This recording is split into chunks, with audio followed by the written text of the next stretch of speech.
Hello, my name is Ari Jennings, and we have Claudia here.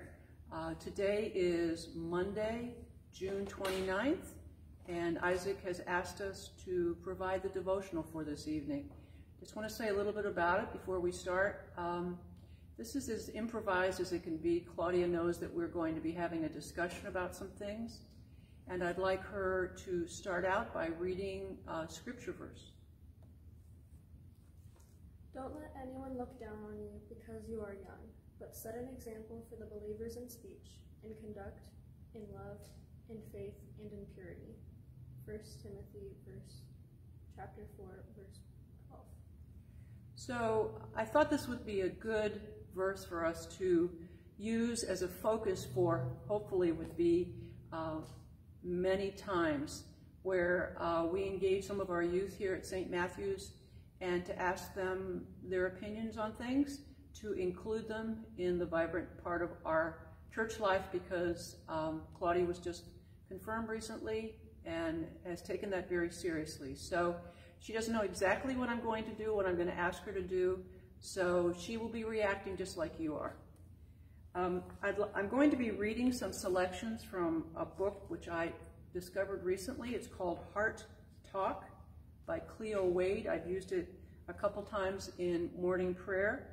And Miss Wade has a quotation, and then she might have a reflection on it. She might have a poem. And I'd like to start with one that she calls love.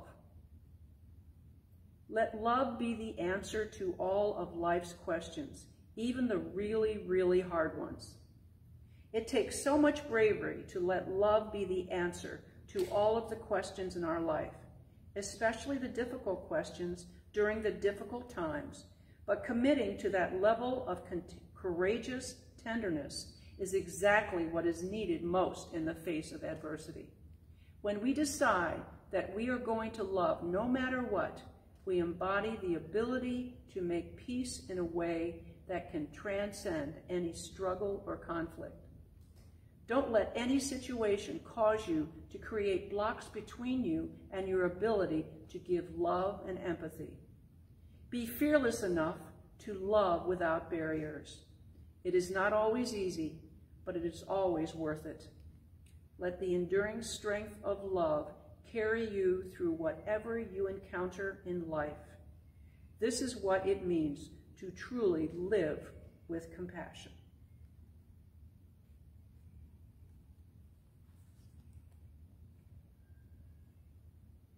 That opening line really got me. Let love be the answer to all of your questions. Because I know all of us have a lot of questions. And I know that love could be the answer, but for me, it's hard to picture that for some specific questions, to just let love be the answer. Especially in times like this, you have so many questions, and maybe love could be the answer, but a lot of people don't use it as the answer. And everyone has so many questions about so many different things, and sometimes it's kind of even hard to find love in some of those questions when it's dark times like these with everything going on, and just other questions that you may have about anything could be about rough times that you've had, and it was just really hard to find love in those times. So I guess it would be really hard but doable to let love be the answer. It's just kind of hard to picture it with maybe some of the questions I have, to picture love as my answer. What are some of the questions that, if you feel comfortable sharing this, that you yourself would have in trying to find love? What would be some of the questions, things that you personally would have difficulty?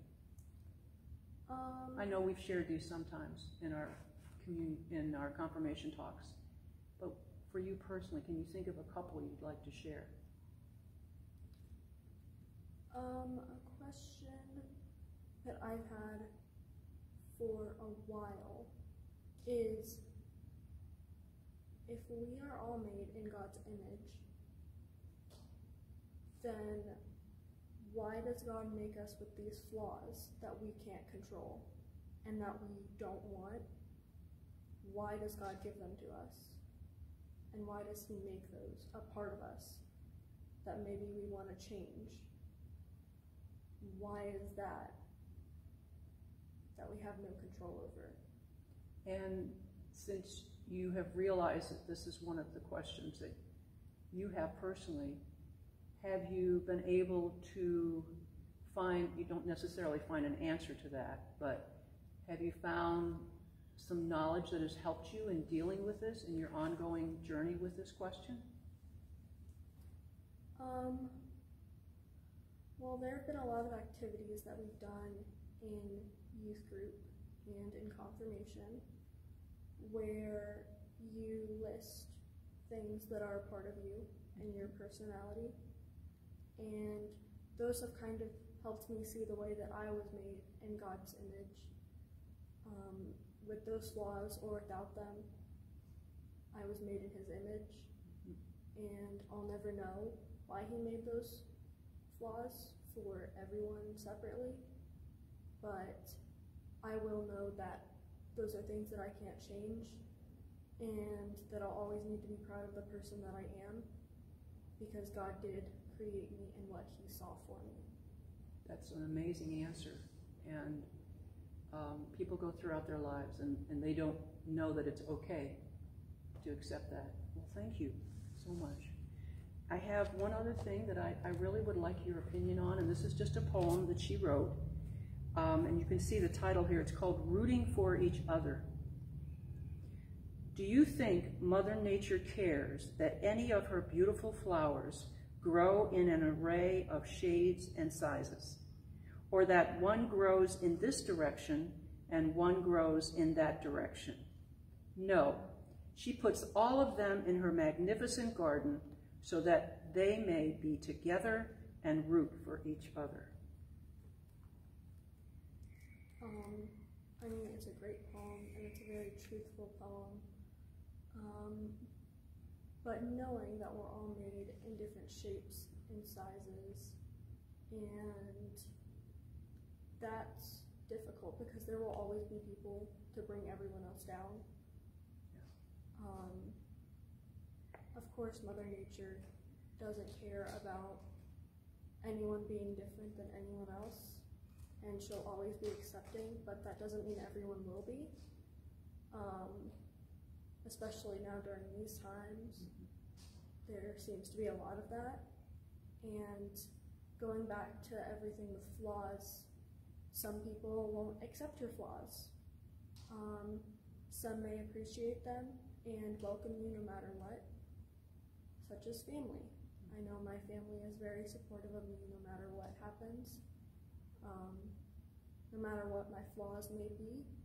And my friends have helped me through a lot too, knowing that it is going to be okay, and that God is always there for you, and he accepts you in no matter what you have. But he knows what everyone made in his image has to give. And we all know that there have been people to try to bring us down. I know I've had a lot, but over time I've come to believe that you'll find in those times who your real friends are, and you'll become closer with your friends and your family in those times, and no matter who tries to bring you down, you'll always have people that accept you and love you just the way you are. Those are powerful words. And again, there are people that go through their lives and never see that. And I'll just say from my perspective, how wonderful that you have that in your life right now. I've seen that in my incredible relationship for which I'm blessed with you, in youth group and in confirmation and just in the church. And hopefully we can get back to that sometime. Thank you so much, Claudia. I have a blessing I'd like to share with you. Again, it's one of my favorite books called Circle of Grace by Jan Richardson. And I've used this many times before because it really explains a lot of things. It's called blessing the ordinary. Let these words lay themselves like a blessing upon your head, your shoulders, as if like hands they could pass on to you what you most need for this day, as if they could anoint you not merely for the path ahead, but for this ordinary moment that opens itself to you. Opens itself like another hand that unfurls itself, that reaches out to gather these words in the bowl of its palm. You may think this blessing lives within these words, but I tell you it lives in the opening and in the reaching. It lives in the ache where this blessing begins. It lives in the hollow made by the place where the hands of this blessing meet. May you be well this night, and may you be rested, and have a great evening. Thank you so much.